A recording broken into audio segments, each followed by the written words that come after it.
Welcome everyone to the Career Expert online course. I am Ahmed Hani, the Academic Director of Al-Thaqafa Medics.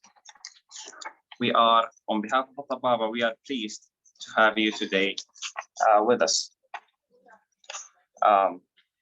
First of all, let me remind you of our breaks time, which is going to be with the prayer time in KSA 5:30 to 5:40, and the next break is 6:20 to 6:30 Sudan time.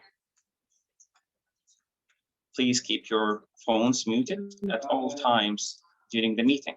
And if you have any questions, please raise your hands. All right. Let me start by telling you a simple story. It's personal. Actually, it's mine. During my first time having to write my CV, I was totally clueless. I didn't know what to write. I didn't know what to write on the subheadings, and I had to apply for the job, and I was running out of time. I didn't know what to write. What are the components that I should include in my CV? And I asked many friends for help.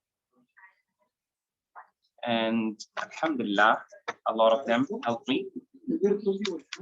And I was able to draft some, I can say acceptable CV, but actually I was clueless of how to write my CV as an expert.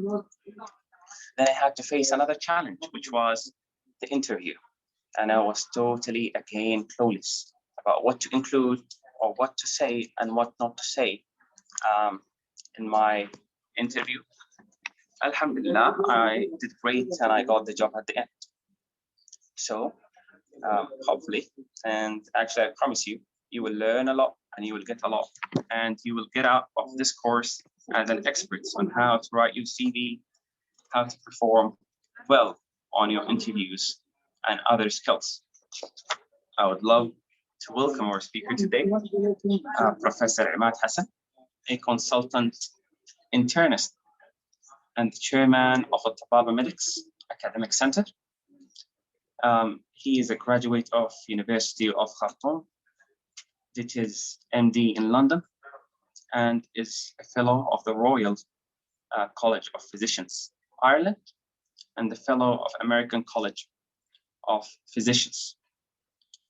Welcome, Professor Imad. The ground is all yours. بسم الله الرحمن الرحيم. السلام عليكم ورحمة الله وبركاته.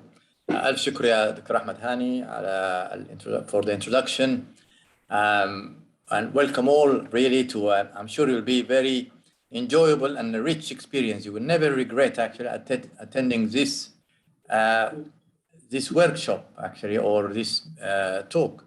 As a matter of fact, I collected quite a few important tips that are really very practical and will help you, navigate through your career pathway much faster than if you didn't attend, if you did not attend such a course. So it's based on what the literature is saying, but it's also based on my personal experience. I'm going to share with you exactly what you should and should not do when you are actually planning and managing your career. So there will be loads of useful tips. Just keep your eyes and ears, open. I advise you to have a pen and paper handy. Please write down any tip you think is useful for you or you did not think about it before.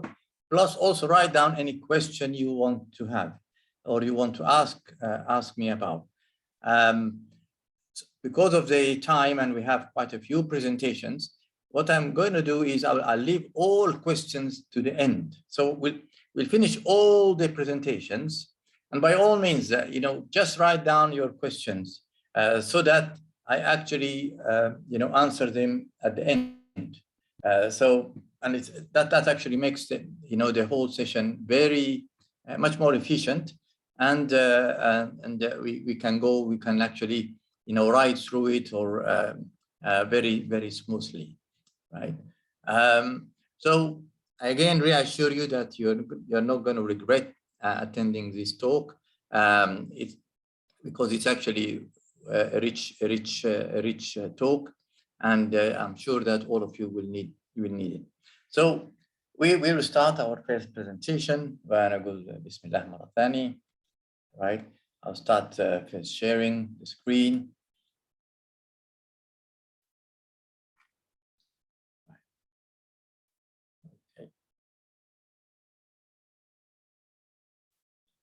Okay. Obviously, some of you might already know, but we are, all of us, myself, Dr. Hani, Dr. Ahmed, and the team actually belong to something called At-Tababa Medics. And our actually vision is the transformation of healthcare in Sudan and the creation of leaders in healthcare. And my talk today is about how to create leaders in healthcare, right? Just a bit more information about myself. I actually work in Saudi Arabia at the National Guard Hospital. I'm actually a consultant physician and pulmonologist. I'm the chairman of the competency-based training committee. I'm also the section head of the Department of Medical Protocol at the National Guard Hospital. Right. The theme of the talk today is actually about career planning in medicine and how to plan and manage your career. Right. Let me just go ahead. Now, it's all about how to do it properly. Now, my talk is primarily geared towards the new medical graduates, intensive medical officers, the unsure service job staff, and maybe registrars as well, right? Obviously, senior health officers are usually registrars, but some also senior staff more senior staff will find my talk also very handy, because it actually maybe fills some of the gaps they were not aware of before, right? I would like, by the end of this talk, that you will know exactly what are the steps you take in planning your career pathway, and not only that, but how to execute it. So you want to do it in the right way. You don't want to make any mistakes. And there are also tips on how to look back at things and learn through your journey and improve things. I will, all through the presentations, I'll provide you with resources that will be handy later on. Okay. Now I have 7 presentations. Some of them are short, actually quite short. Some of them are a bit long, right? But these are the 7 presentations. The first one is about career planning. Now the second one is about choosing a career. And now this one, you will not find it, in textbook or anything at all. It's actually, what are the important questions to ask when you want to choose a career, right? These are very vital questions, and I will share with you some of the evidence for why these questions are important, right? There is something called the executive presence, and you will find that, as it's written here, it's a career catalyst. What is a career catalyst? It's without it, your career will actually stall, will actually slow down, right? Unless you acquire these skills of what describes and the executive presence, you are unlikely to actually move fast through your career, right? So this is an important talk, which is not usually included in actually career planning or career management talks. I will then talk about how to build your curriculum vitae. I will give you some useful tips on job search, and also when you write a cover letter for the job. And then I will finish by telling you about the tips for great job interviews. So if you want to do it perfectly well, you want to impress the interviewers, and you want to get the job. So I'll share with you the tips. Now, I'll start with a few definitions. Even I found this definition for what a career plan is. Now, it is defined as the practical strategy that allows you to determine your skills and interests. You set your career goals. You have to decide where am I heading and put actions in place. So how to do it, execution, right? And this is exactly what career planning is. You want to know yourself, you set your career goals, and you put it into action to achieve these goals, right?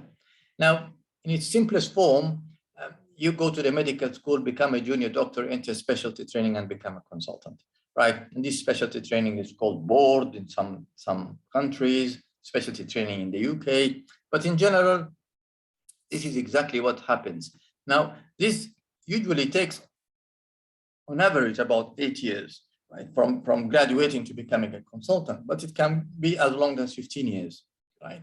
And it gets shorter or longer depending on what career you're choosing and which country you're working on, right? As you move on to Western countries, it takes longer. As you move to less developed countries, then it is much shorter, right? And this is the reason for that is that their training and requirements for becoming a consultant are more stringent when you are actually in Western countries than in actually less developed countries.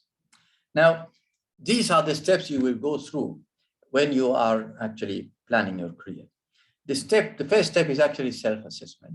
The second step is actually, once you finish the self-assessment, is you explore the options and you know, what really suits me, which career suits me, and then I make a decision. Now, once I made up my decision, I start putting an implementation plan. And once I put my implementation plan, and then I actually apply it, do it, execute your plan, okay? Step 5 is not actually a step by itself, but actually it's an important step. It will happen all through the steps, right? While you are doing your career planning and implementing your plan and executing your plan, right? It becomes unbelievably stressful, very stressful. And you really need to look after yourself. You need to be very smart, you reflect on what's happening, what's good or what's bad, and then you need to stay positive. And then, believe me, you get to step 5, you've succeeded in getting a job, but what is the next step, right? And that's actually a secret that not many people know. They think that, okay, what people do is when they get a job done, they're happy and they stop there. And unfortunately, this is the wrong thing to do. So we'll tell you what you should do once you've actually secured a job. Now, the first step is actually self-assessment. And unless you really do this hard part of the career planning process, you are unlikely to get where you want to get to. This is a very important step. You really have to sit down, get a piece of paper, get a pen, and answer these 3 questions. Why am I searching for a new job? Why am I leaving my current job? Right? This is an important step. And then you go back and say, I've decided I'm going to leave or get a new job. Then I have to go back and look at myself. What are my skills? What are my interests? And what are my values? Right? Once I've decided on the second step, I have to actually set a clear destination. Or if I don't know exactly where is my end result I want to get to, at least write down the stages through which you're going to go to reach that goal, to reach that destination. So there is no way you can say, I'm going to apply, for example, a job in medicine, internal medicine, and I will quote this example because I am working now in internal medicine, right? And then you say, I want to get a job in internal medicine. That's not a goal. I want to become a consultant in internal medicine. I want to become a professor of internal medicine, right? You have to give it an outcome. You cannot say, I just want to become, to do internal medicine, or I want to do rheumatology, or I want to do urology. No, you have to actually be very specific there, right? I want to be a consultant urologist or professor of urology or whatever title you are looking after, you're actually thinking of. Right. Now, the first part, the self-assessment part. Now, this is about learning about yourself. Now, you have to decide, why am I looking for a job, or why am I leaving a job, right? Am I just looking for, improve my education and training? Am I just wanting to move? I know I've been doing a job that I want to move to a more senior position. It's just part of the career progress, right? Or is it because the hospital that I'm working in is crap?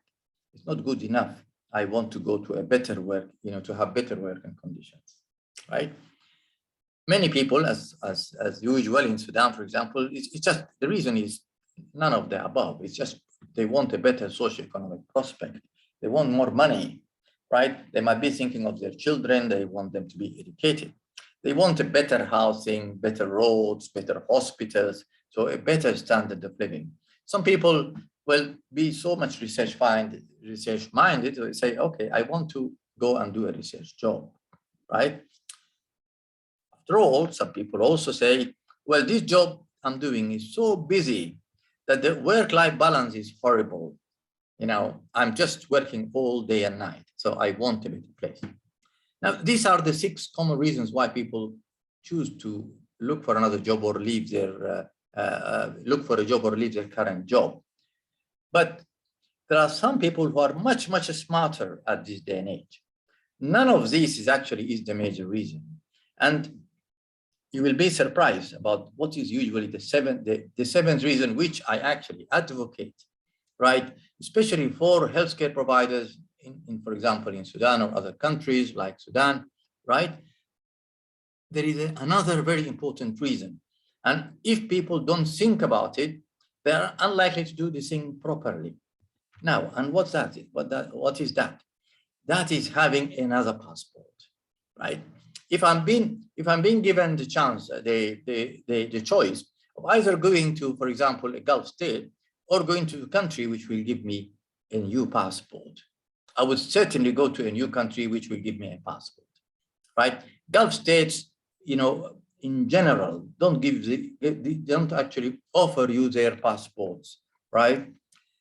In this day and age, our passport in Sudan is actually not a highly respected passport in the world. You really need to make sure that you get the right passport, okay? So go to countries where you would actually get maybe better socioeconomic status, better training, better, all the good things about traveling. But the most important thing that you put in front of your eyes is, I want another passport that will actually be good for me and good for my children, okay?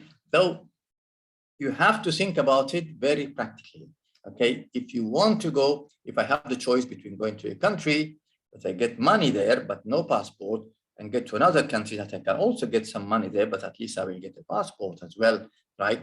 A reputable passport, not just any passport, right? Just go to that country, okay? This is a very important, very smart look at, how to plan your career for you and for your children and for your family, okay?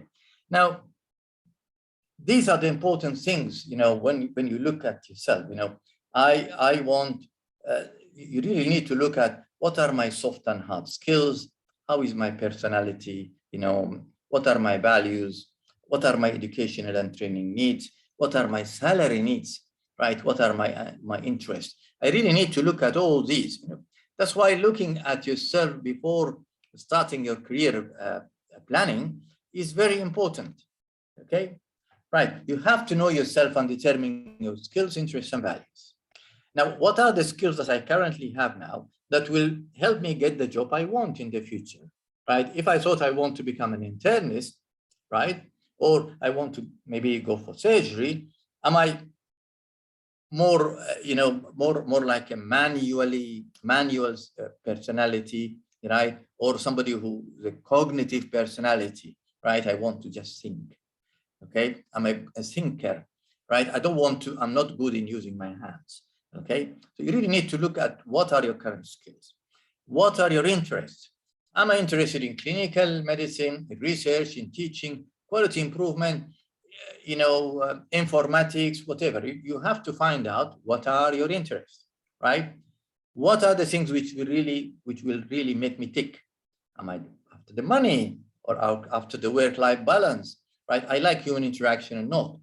No, I want to, what I value early retirement, right? So these things, once you put them on paper, right, then you are better, you're more likely get, informed, well-informed decisions, right? You cannot just go ahead and apply for a job, right, without looking back at yourself, what are my skills, interests, and values? You really have to do it there and then, right? And then the last step in the self-assessment, right, is decide your destination, or at least the stages where you want to go, right?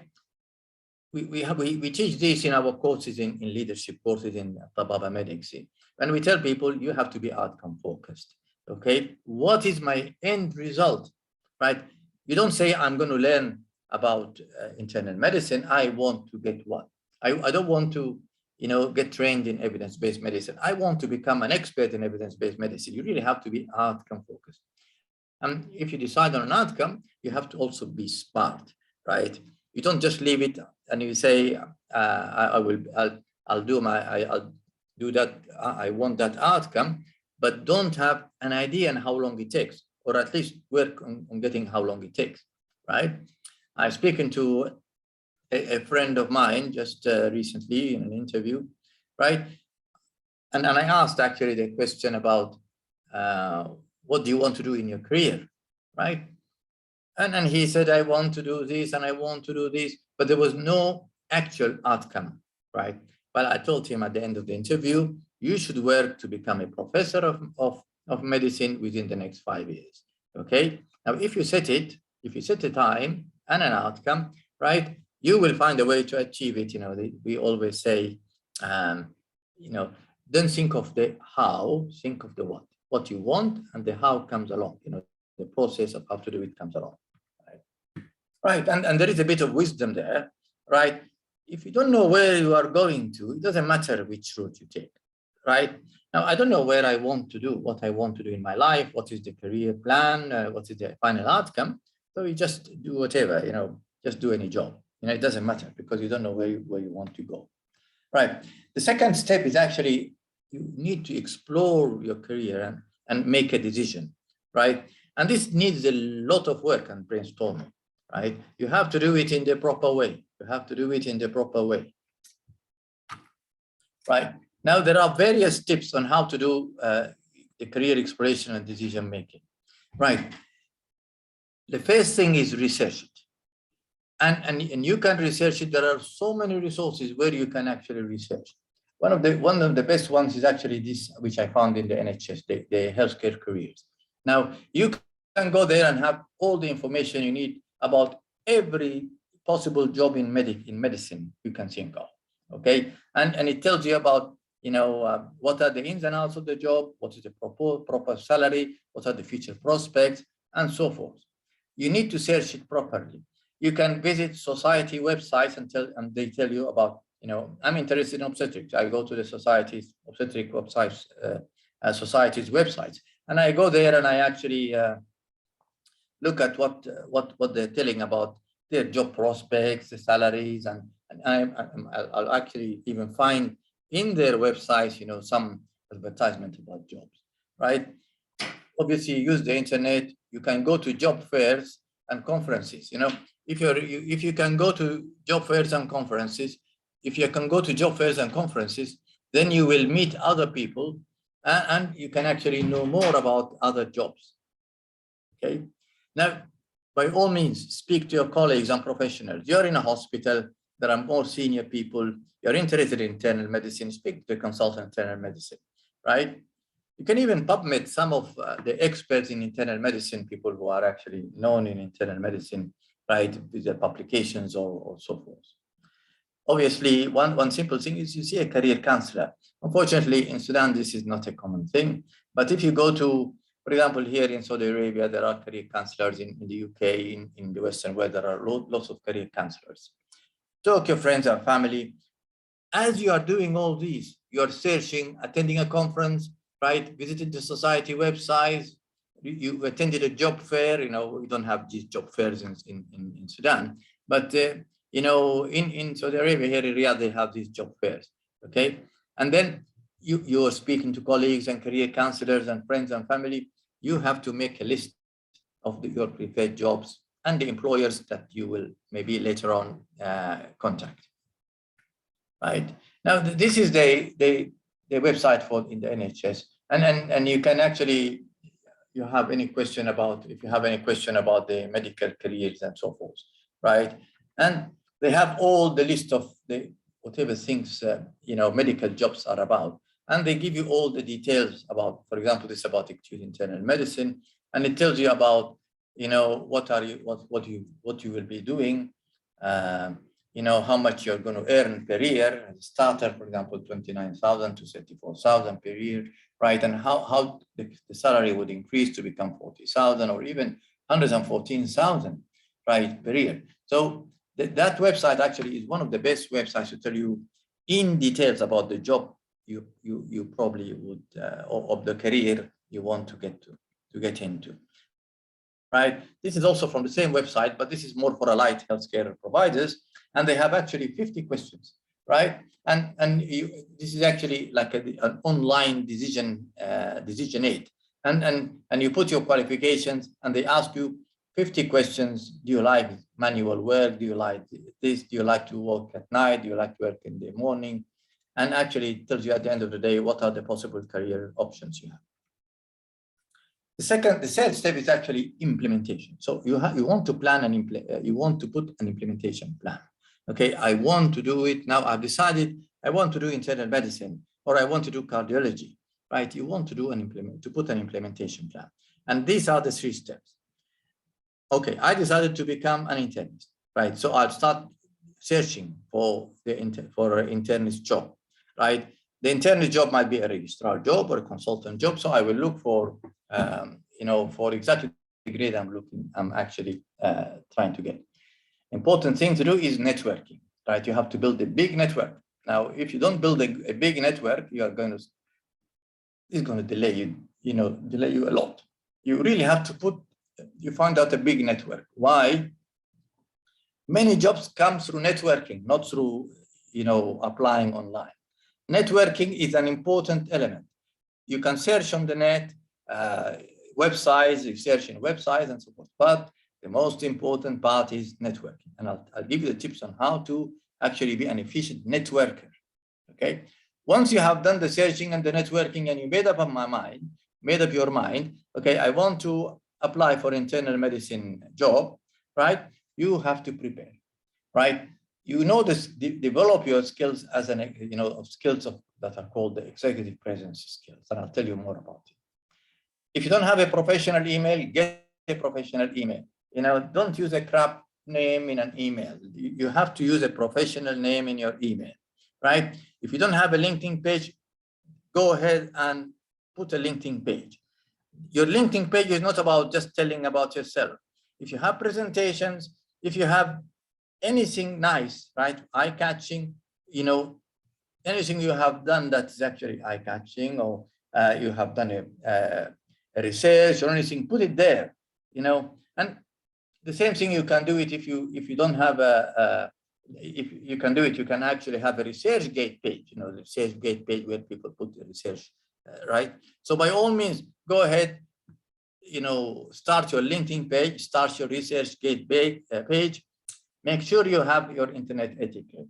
Now, what's internet etiquette? Many people, doctors and so, have horrible, pictures they post on their Facebook, right? Some of them are actually unethical, right? So you have to clear your Facebook from the nonsense, right? People will actually look at your Facebook when you apply for a job. Make sure your Facebook page is a highly professional, very ethical, right?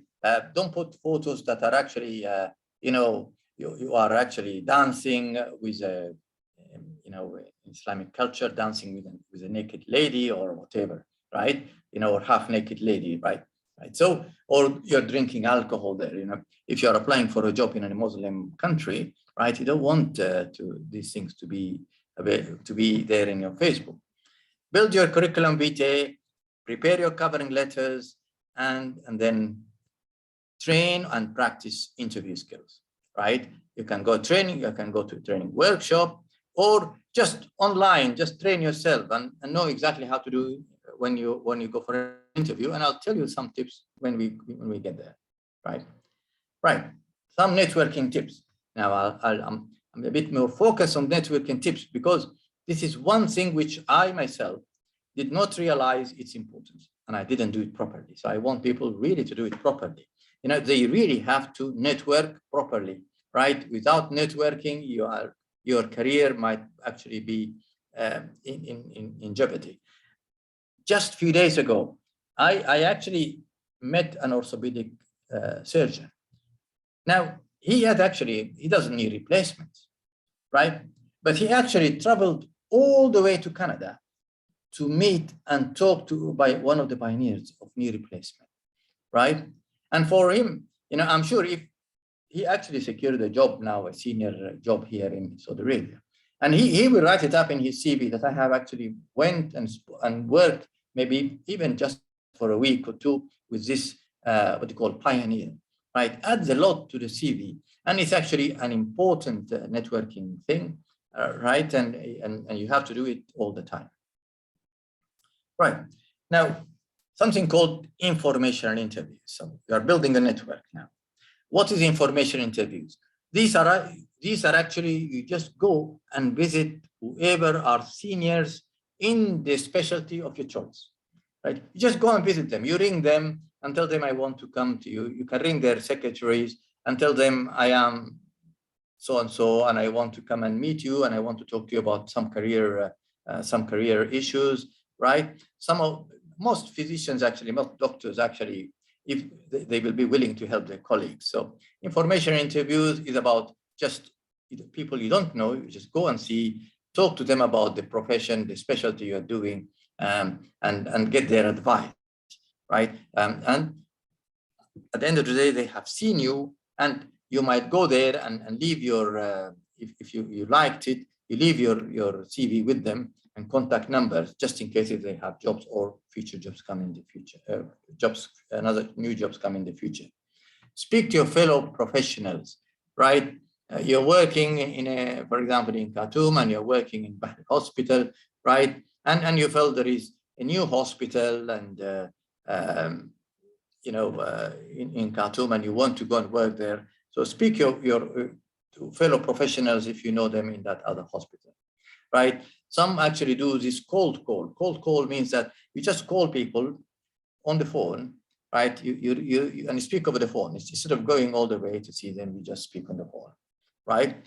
One other simple way of networking is actually volunteering or getting a clinical attachment, right? If you get a clinical attachment, then when you apply for the job, at least they have known you, right?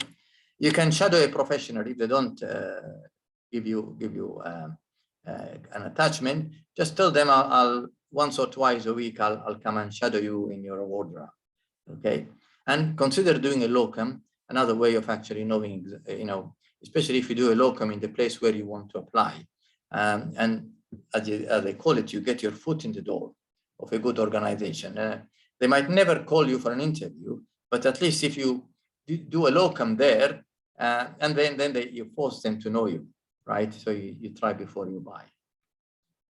Right. Another simple way is actually join a professional organization or association, right? If there is, they accept membership, for example, from anybody can be a member of this association. So become a member of this association.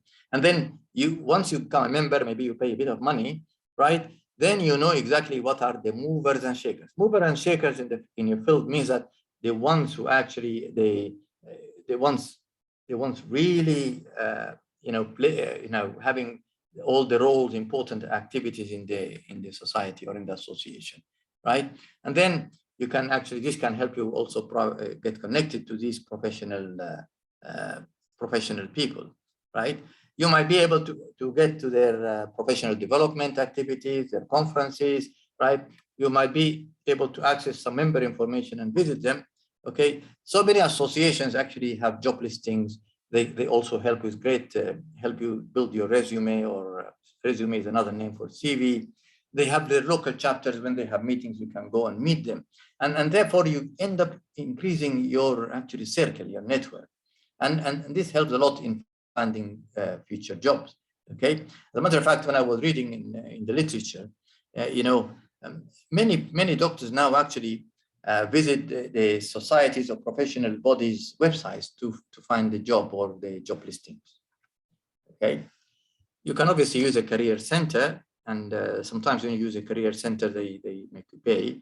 But in general, the career centers that make you pay are, probably not the right ones to use, right? You have to be very intelligent when you network, and you have to keep in mind that most jobs come through people whom you know, and they also maybe know your skills, right? Now, you have networked, you have searched, right? And so you've actually almost there, made up your mind, right? Now, by all means, talk to colleagues, talk to your family, get them involved in your career planning, make an appointment with a career counselor, create a pro and con list, write down what is good, what's bad about whatever career you've chosen. You might take an introductory course in the subject you have in the specialty you attend an academic course on the subject, right? You will know more about the subject and at the same time learn something maybe that will be helpful later on, right? Again, speak to a professional just to have more ideas. Shadow a professional who's already working. You don't have to rush into applying until you have actually made up a good search on what to do. You can attend a workshop on actually career planning as well. Okay, it's important that once you have decided, okay, this is the job I'm going to apply to, and that you actually go for a job that energizes and motivates you. Don't try to go to any job, so try to find a job that really is the right one for you. Okay, now you want to apply. Now you want to apply for the job. You've made up your mind, I want to become an internist, okay, recordist, okay, right? Now you applied for the job, you put the application letter, right? When you apply, you request a job description. It's very important that you have a job description about the job you are going to apply to, right? Some people ask about the job description before applying. Some people say, no, we will not give you the job description unless you have applied. So it depends, right? But then when you get there, you look at the job description, find out, does it suit you? Does it tells about the necessary skills. It tells about what are the necessary skills for the job, what are the employer's needs, and these are important because you need to know them for the interview. Okay, and then what are the needed credentials and legal requirements? What are the salary? What are the benefits? Housing, transport, travel, schooling, healthcare coverage. For how long is the job? 3 months, 6 months, 2 years? What will be the working conditions? The timetable of the job, vacations, and potential for career progress. These elements you have to make sure they are there in the job description, right? Before you really go for the interview. Okay, you really have to do your homework there, right? They might call you for interview. Be aware of all these, right? Applied for a job in one place. By all means, visit that institute or hospital website at least. Either visit it physically, go and visit the institute. Now, if they know, if you meet if you meet somebody and by chance he actually turns up to be in the interviewer's committee, then you're lucky because he will say, oh, well, he's very keen. I saw he came to visit us and find more about the hospital, or at least visit the hospital website, okay? Speak to the current staff, ask them about the place and the people, and are they friendly people and whatever, ask them all the important questions, right? Importantly, don't forget to ask if there was a staff that left. If they tell you there is a staff member that has left, or, the one that's, for the one that was doing the job you are now applying for, okay, by all means, try to get hold of them and find out why they have left. You don't want to, if they left because things were horrible, you don't want to make the same mistake again, right? So by all means, do this, right? Okay, and, requesting a visit, again, this is just a formality, do it as a formality, okay? Step 5 is actually, because, planning your career is really very stressful. Planning a career, writing your resume, applying, and going for interview and doing cover letters is really very time consuming and stressful. So many people say, okay, you really have to give yourself sometimes a break. Some people, when they are actually looking for jobs, they are day in, day out actually on the computer, really looking for new job advertisements or checking their emails, and they are all the time on the computer, right? And there is a general statement that for every hour you spend online, try to match it with 1 hour of phone calls and personal interaction. And this is actually an important piece of advice, because personal interaction means that you're increasing your network, right? You need to get multiple job offers. You don't get one job offer and stop. Keep applying. Even when you get a job offer, keep applying and go for that interview, okay? By a job offer means that you've been called for an interview. You're called for an interview, keep still applying, okay? Reflect, consult, and improve the process. Always think, what have I done wrong? Did I not write my CV properly? What mistakes I made in the interview or in my covering letter? And consult and speak to others, when things don't go well. Be persistent and be positive, okay? Only less than 5% of people who apply, get called for an interview, right? Less than 5% of people who apply get called for an interview. So you might apply 100 job, and you might only get an invitation for interview only once or twice over these 100 applications. Right? That shouldn't put you down, and just keep trying still. And if you ask me, we've been through this before. You applied for so many jobs, and then only a few people actually invite you. Right? You need some people. You need some emotional support, and this usually happens from your family, your colleagues, right? And you really need some support. Especially you feel very disappointed. I applied for this job and I liked it, and it looks like an excellent place, and but they didn't even offer. They didn't call me even for the interview. Right? Now we've gone through the steps. Self-assessment, career exploration, decision making, implementation plan. And the networking and the job searching. You applied for the jobs, and then you looked after yourself, okay? And then comes the next step, right? Step 6 now. I actually did all the things, did it all well, and I got the job. They called me for the interview, and they offered me the job, and they said to me, okay, next month you start the job. So what's the next step, right? Now, many people will be surprised about what's the next step, right? Now, by all means, have a short break, celebrate your achievement, right? But, believe me, it's only a short break. You have to start preparing for your next job immediately after joining the new job, right? And you have to put in mind that the time you're going to spend in the new job is usually a maximum of 2 years, unless it is part of a structured training program. Then a structured training program for 4 years, then you just have to, all the 4 years, moving from one,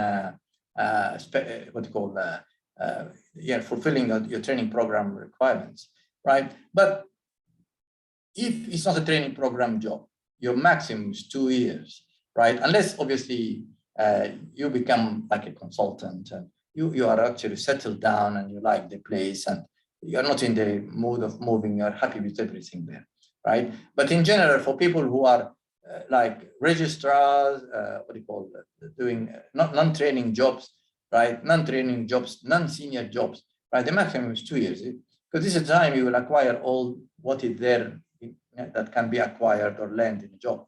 But after 2 years, everything becomes very repetitive. You're not going to learn much more, right? And the wise quote is, you start looking for a new job as soon as you land at your first one, right? You get one, you start looking for the other. And what do? You go back, right? You start looking for opportunities, networking, and so forth, okay? And that's it, so best of luck. So that's the first part of the talk. And it just gives you an idea about how to approach the whole thing about